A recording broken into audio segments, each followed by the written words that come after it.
To our time. Again, here we are. Oh, there you go. On this episode, we're interviewing a friend of yours. Yes, my very good friend Noel Parkin is here to talk about macular degeneration. That means she sees sort of a dark spot in front of her eyes. We also have a jam-packed show because Lavette Williams is here with a story about the recent Fringe Festival with some Indigenous performers, and Dean Myers is here right now with the lovely Sue. And it's time to talk books again, and I'm excited to be showing you and having a chat with the author of this book, The Recipient. The author is a man who is now living in Adelaide, Australian-born in Victoria. I'd like to welcome Dean Mays to the program. Thanks, welcome, Sue. Dean. This, I've only just started, I have to be honest, but it's gripped me from the very beginning, which is always a good sign. Great. And I'm fascinated to talk to our viewers about the storyline, because I think you've really nailed... There are a lot of books around now, a strong but troubled heroine, if you like. The lead role is becoming a more of a common theme. They're great books, but this one has a real twist to it, doesn't it? Yeah, it does. It does. I've been drawn to the idea of a strong female protagonist in a lot of my storytelling, but this story presented the opportunity to do something, with a real action-oriented story. And off the beaten track, Very much so, yeah. Yes. Yeah.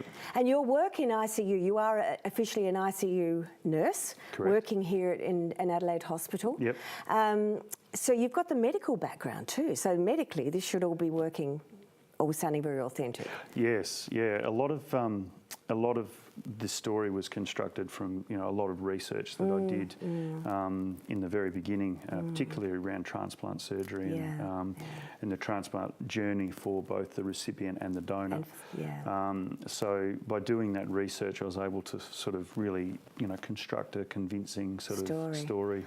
We should perhaps enlighten our viewers a little bit on the synopsis. So I'll read you a little piece from the back. Casey Schilling is a vivacious young woman on the verge of making her mark in the world.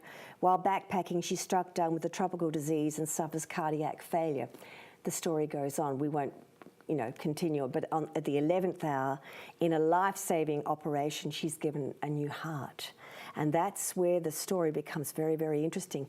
This transference of cravings or thoughts and things has been talked about a long while. Do you really believe this happens, or have you witnessed this? My own personal jury is still out on it. Yes. I've had a lot of conversations with a lot of transplant recipients, and there's definitely two camps. There's one camp that sort of poo-poos the idea, and then there's others that are really kind of taken by it. So, there's no consensus on whether cellular memory, as I like to call it, is a real thing. But it's been written about a lot in popular culture, and there's a lot of fringe medicine that talks about cellular memory. Excuse me.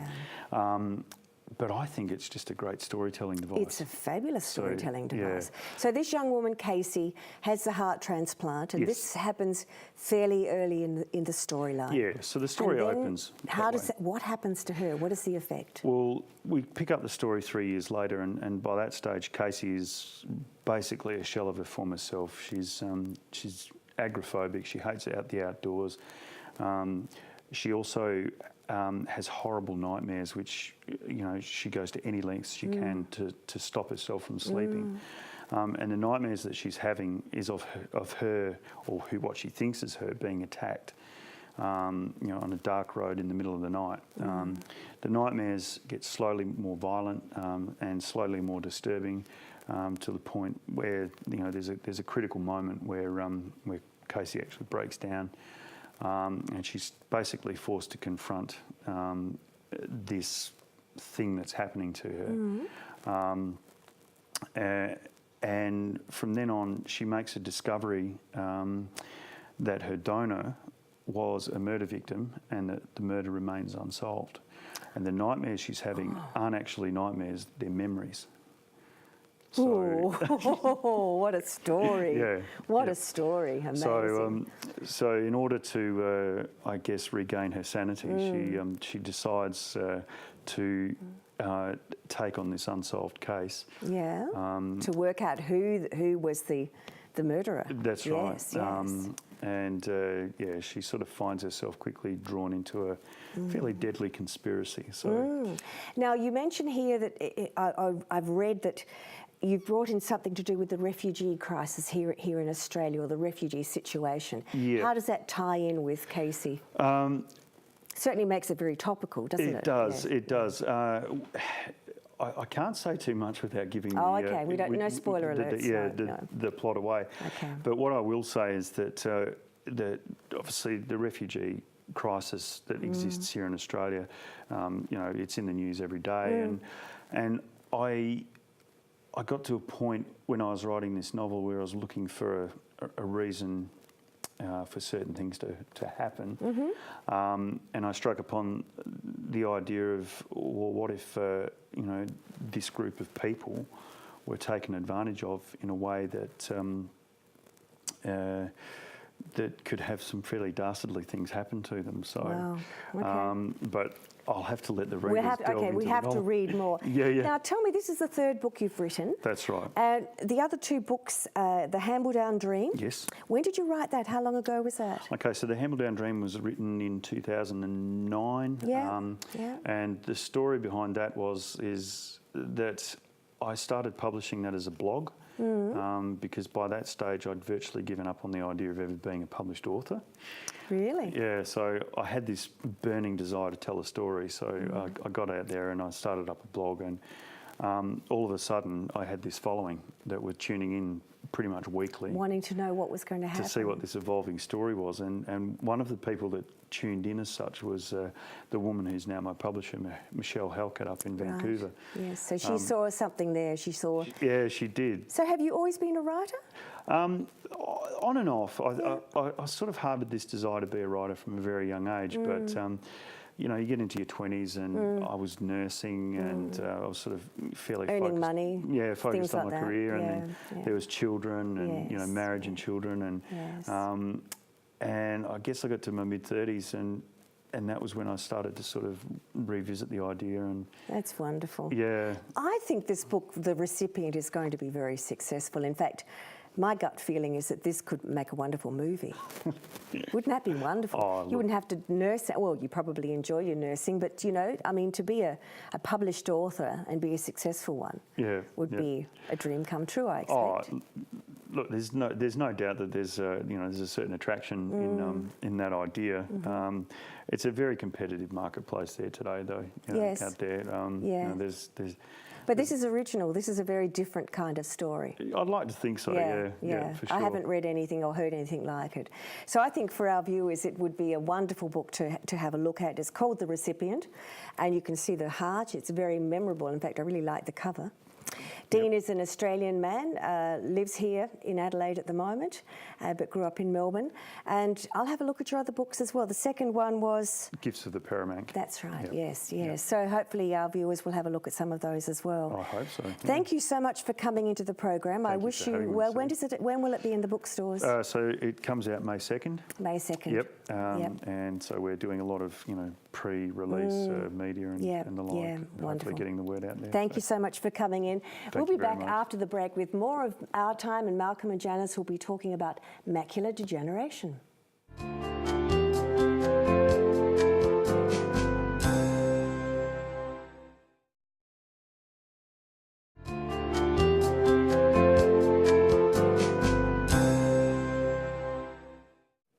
Malcolm.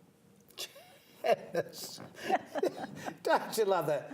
Malcolm, it's like you expect Well, I like pat in the hair or something Well, like a no, dog. I just never know. I'm always expecting the unexpected from you. That's why it's like, Malcolm, hesitation. Anyway, Well, at least you can see me. I can, and I have to introduce my very dear friend Noel Parkin. welcome to the program. Thank you for asking me. Noel, I really want to know, first of all, what is Noel? Is it short for something else, or were you just called Noel? No, it's Nolene. Yes. Nolene. Yes. Oh, Nolene. Yes. Okay. Or Nolene, whatever you would like to call me. But she I prefers don't Noel. usually- Noel. Don't answer to it. No. Who? Anyway, we're here to talk about something, and I have to say, I do admire you so much, and just what you do, because you do have macular degeneration. And I look really good to you, don't I? Perfect. Can't see your face. Oh, hang on, I can now. Sideways. I thought you were flirting with me before. But now this is actually, and I wanted you to come on and talk about it. I didn't want to talk to a specialist or a doctor because this is something that you are going through, but it hasn't stopped you. I mean, the life you lead, you're very hard to pin down at the best of times. She has a very full life, this girl. I gathered that. Apart from golf, she did an art course recently. You've done Italian. What else have you done? Can't keep up with you. Well, just... I think All sorts. All sorts. You're not letting travel. But you're not letting a health issue, or no, a physical issue, isn't it, really, interfere with your life and living it? No, I try not to let it get to me. Occasionally there are moments. It took me a few years to adjust when I was first diagnosed. How Clearly long ago? it was a shock. How long ago were you? I was diagnosed probably in my early 40s, and that was picked up by my ophthalmologist. Because this is, you've given me some literature to read. Macular degeneration affects 1 in 7 Australians over the age of 50. So you're actually quite early. I was, and there are people a lot earlier than I have been diagnosed. But to date, I think I read somewhere, or I saw it on a program, to date there's around about 91,000 people affected in Adelaide. In Adelaide? Adelaide alone. And so this it's one is of the a most small common city. causes.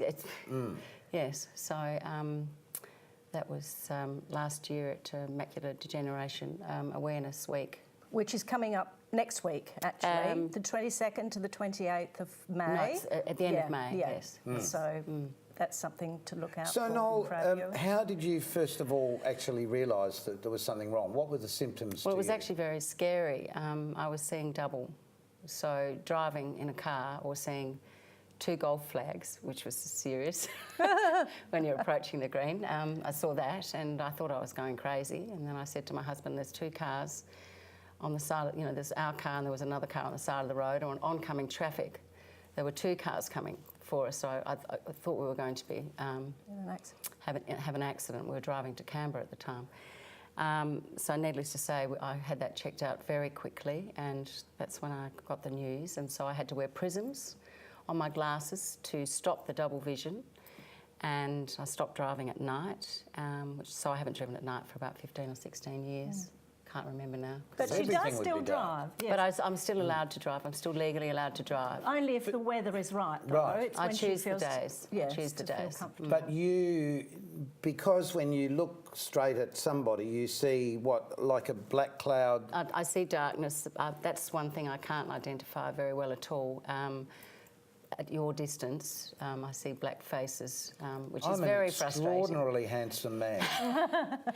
I have a lot of trouble with picking people's ages, so I actually make a lot 26. of mistakes. Just remember those 2 things and we'll get along really well. I make a lot of funny mistakes in the supermarket. It's quite hilarious. There was one recently. No, I won't tell this story because it... No? Go on. Well, You can. You can. No, can. you tell it. You know it more. No, well, she was actually this young girl in the supermarket, and you spoke to the mother thinking it...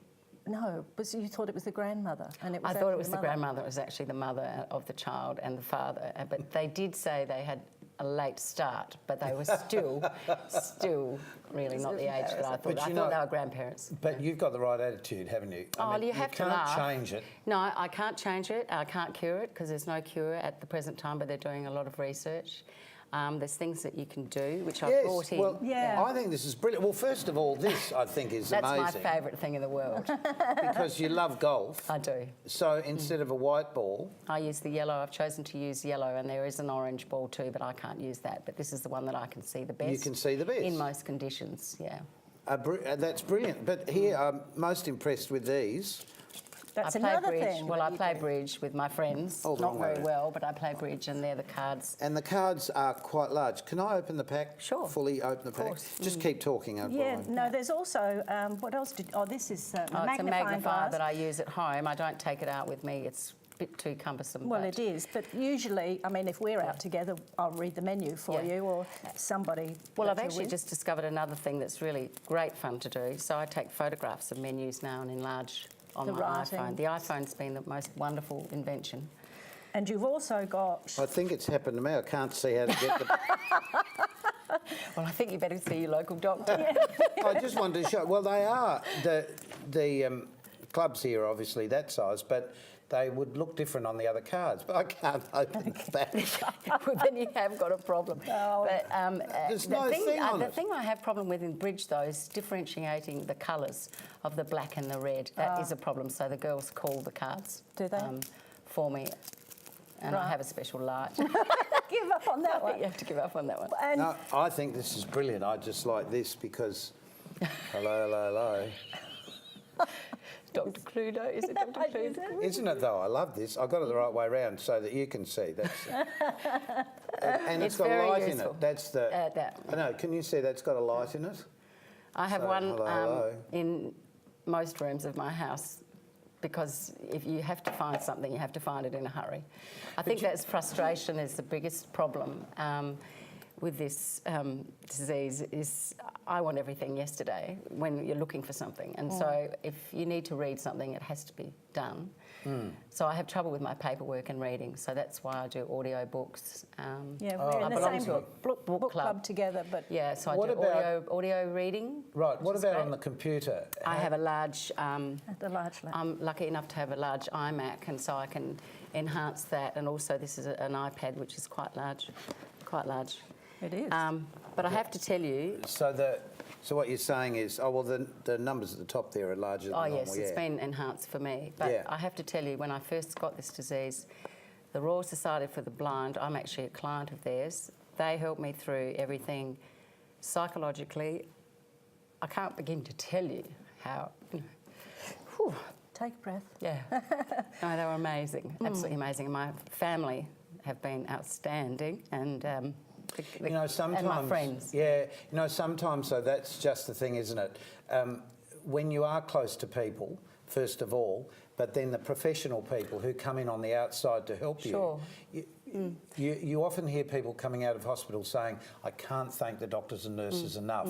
The reality is they are just doing their job, but for just that one holding your hand or just that one touch on the shoulder, it can change the way you feel. Yep. And as human beings, we need to share our own emotions. Indeed, and I have to tell you that if anyone's watching, the I Royal hope somebody is.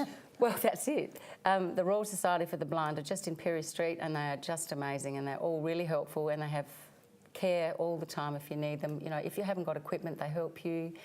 They train you with computers, iPhones, all of those things. But of course, iPads, there are they're amazing. organisations all over Australia, Of course, so it doesn't indeed. matter where you It's- live. That's right. They're in every state. Ask for help. Yes, that's right. But for you, your first point of contact was your GP?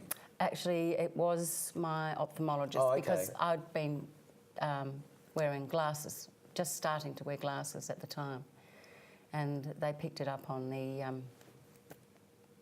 Yeah, I mental know. block Yeah, machine. I know. I've had Sorry. those tests myself. Yes, And they can yes. anaesthetise your eyes so that they can really They look do deeply all that. in. They put drops in your eyes and enlarge you. And the good thing about the Beautiful. website is there's a whole lot of questions and answers there, so that if you or somebody that you know is going through this, it actually gives you the points of like asking you the questions and then giving you the answers. It's absolutely fantastic to meet you, and that you are so positive. Well, there's a 1-800 number that anyone can ring if they've got problems, but really their first direct is to look after themselves and go and see the doctor and eat all the things that they say. Yes. Yeah, and don't smoke, eat leafy green That's it. veggies, have Healthy Fish, diet. fish. or take fish oil. I do every day. It's been fantastic talking to you. It's a pleasure. Thank you very much Thank for asking you. me. I hope it. I hope people become more aware. We need to detect it early. So. Yeah, we certainly do. And we need to take a short break. Do you? No? It's for you. But coming up after this short break, the lovely Livette will be with us with a really interesting story.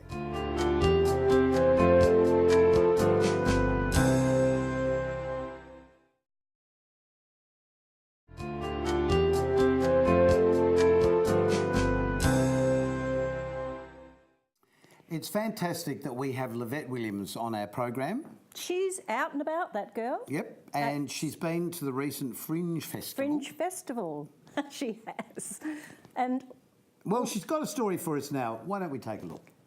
Don't tell me you agree with me when I saw you taking Spirit Festival is South Australia's annual celebration of Indigenous dance, music, cultural, visual art, literature, workshops, and more.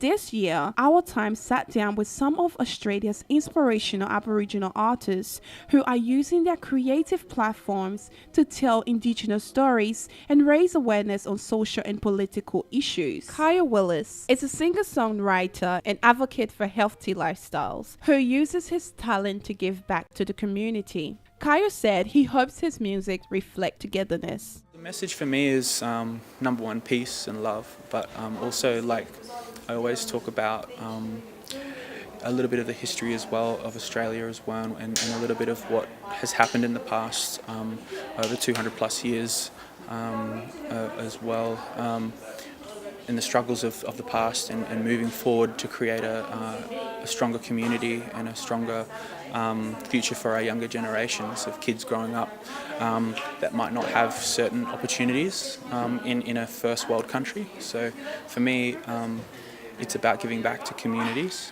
and trying to embody that and be a person that is a positive role model for the youth. And it's been about 2.5 years now not drinking alcohol. So for me, health is a big one for me as well, being an advocate for healthy lifestyles as well, and sharing that with the community and to the general public as well. Lily Lash is a natural storyteller through her hip-hop jazz music. Her aim is to educate the next generation. Music for me is like therapy, and you can do what you want to do in a positive way and, you know, come back to the community and teach and educate our kids and, you know, just planting those seeds for the future. Lily Lash said her culture plays a major role in her music. Just to hear my grandmother sing and, you know, just being a part of family as well, and, you know, just to feel the traditional love, and, you know, you can always feel it in your music, and that's played a big part in my music. And you can hear ancestors, because I'm very spiritual, and, you know, it follows you all through your life. For me, see, I've seen a lot of pain from an early age, a lot of brother boys in an early grave. My mind and heart is where they stay, so no matter where I go, they come with me. In my hometown, I felt like a slave, and I wondered why I was stereotyped. I'm just a kid, man, let me live my life at me. Be more simple if my skin was white, right? I was raised in a household, and I was raised with really strong aunties, really, you know, strong Aboriginal women who have been activists for a really long time. So I was aware when I was younger. I was more aware as a young person than my peers were. I'm still a young dude, so I'm making this music, and I'm having younger Indigenous kids looking up to me, and hopefully they'll listen to what I'm saying. Philly says Australia should open its arms to social inclusion and allow Indigenous Australians to have a say in who's welcome to Australia. Australia's got a long way to go. I've learned that over the last few days in terms of, you know, the refugees. They're kicking these babies out of the country to, you know, it's a horrible thing. I posted that Aboriginal people, you know, should have an input on who or who not should be able to enter the country or should be kicked out. A lot of people didn't like that. I also got involved with the whole blackface thing. Australia still thinks it's okay to do things like blackface, and you know, I'm just trying to educate and tell people, you know, it's the system. I'm Livette Williams, reporting for OurTime. And here we all are. What a great program, Malcolm. It's been lovely talking to everybody. Very Good luck with interesting. your book. Very Thanks, interesting. Malcolm. I hope things go well. I think it'd make a great movie. It's a fabulous story. Just come over here. I'll just sign you up. Jump in quickly. It's a really gripping story. I mean, this girl with a heart transplant, and she sort of takes on all of the. Oh, it's like she couldn't tell it all. Don't give it away. No, I can't give it away. No, but it's gripping. It really is a I gripping like book. the understanding of a heart transplant, which is very normal. But could they do anything with your eyes? I'm hoping so eventually. They're doing research all the time, and that's So that could be the future, a new set certainly. of eyes. Oh, would be wonderful. The blue one, the brown one, just so you know. You could actually say, you know, could you actually colour? Would like to have this particular colour? Oh, I could As long as try. you could see. I could try, but I'd rather see. It would just be good to see better, wouldn't it? Indeed, absolutely. We're really grateful that you joined us. And remember, you can find all of our past programs on Facebook. That takes you to the YouTube link. So it's really easy to see anybody that you would like to see again. Yeah, or a and story actually you'd watch like it to- again. You can watch it again. If there's something because that you've you'd want enjoyed, to. if there's something you've enjoyed and you'd like to watch it again, then you can. Every program I've enjoyed. What about you? Oh, all the time, of course. Everyone, till next time, been great to have your company. Keep yourself nice until we see you on our next program. Take care. And thanks for we'll joining us. See you next time. Bye, everyone. Bye now.